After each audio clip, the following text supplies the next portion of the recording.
Hey everybody, I'm Pete and I run Southern Biker TV along with my lady Chris. Okay everybody, meet the better half of Southern Biker TV. This is my lady Chris. Say hello, Chris. Hello. Well, I can't hear you because I got the mic on, but you can wave. Hello.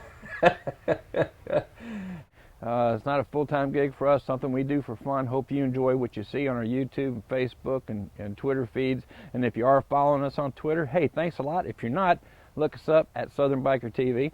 Same on our Facebook page.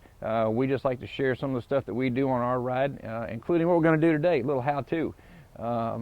You don't see that real often. A lot of guys don't do their own work anymore. When I was first coming up, heck, we all worked on our own bikes, but then you could, because they were pretty simple. They were carbureted engines, points ignitions, no big deal. Heck, I mean, one of my rides only had about 6 foot of wire on it. That's just not the case anymore. But my personal ride, 98 FXSTC, is still pretty basic, carbureted engine, electronic ignition, no computers, no injectors, none of that to worry about. So most of the maintenance, most of the repair work I can do just fine. And we're going to do more of that as we go along on the basic stuff you can do on your ride, no matter what you're riding. But today I got to get busy. I got a primary chain that needs attention and a few other little things that need attention.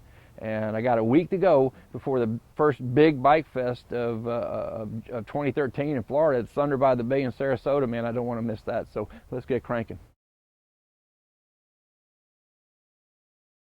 Okay, we're about all set to go. I think I've got all the tools I'm going to need for this job laid out. So they're all in easy reach. Take a look at the job at hand. We got to drain the oil out of the primary, of course, before we take the cover off. Notice here that I've got these little decorative plugs on some of the bolts holding the primary cover on.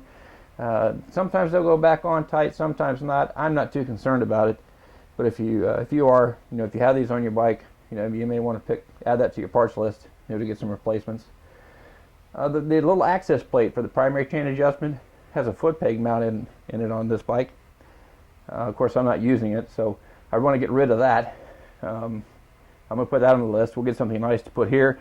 Maybe while we're at it, we'll go ahead and put something here on the Derby, or the clutch adjustment access cover, if I guess is the correct terminology for it. So, time to change the oil. The plug is located up under here on the primary.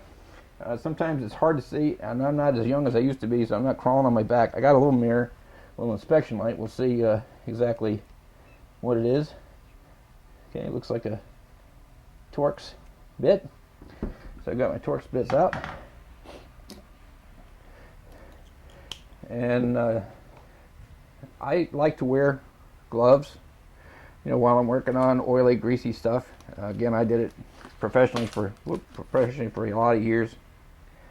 And do it for a couple of reasons. Number one, I don't know what that stuff's going to do to me over the long haul. And more importantly, I don't want to touch my lady with, nasty hands. I'd rather touch her with clean hands. So we got that on. Get up under the plug here. Crack that loose.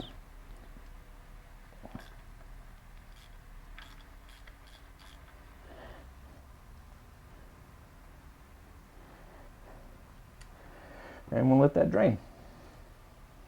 Set the plug off in a nice, safe place. Some of these decorative caps off.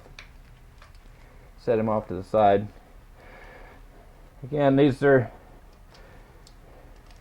not critical. They dress it up, make it look nice, but not critical. If they don't go back on, they don't go back on. And to be quite honest, sometimes they're a real pain in the ass to get off. Some of these are like really stubborn.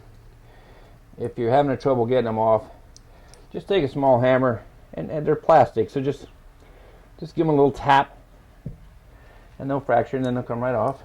Again, you can always replace them, no big deal. All right, next step for me anyway, the oil's drained. I want to put the drain plug back in, clean it off first. Now this is a tapered thread, I believe. It's not going to bottom out, in other words. Always start any fastener by hand.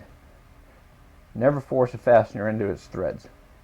It's a good way to strip it out, and on some of these parts, you don't want to have to pull everything apart to put it back in and fix those threads. And you only have to snug. Now, if you're not used to doing your own work, you're not going to understand a lot of the snug, tight, real tight. that mechanics things that we talk about. You develop a feel after doing it after a while, but if you're not 100% sure, nearly every part on your bike has what's called a torque spec. That's how much it's supposed to be tightened. And invest yourself in a little torque wrench so that when you put the fasteners back in, you're not over tightening them. Of course, you don't want to leave them too loose. That's a bad thing. Stuff starts falling off. But over tightening is not good either. Over tightening can damage the threads or a component, and just cost you more money than it needs to. So we're going to get that back in. We got the drain plug back in.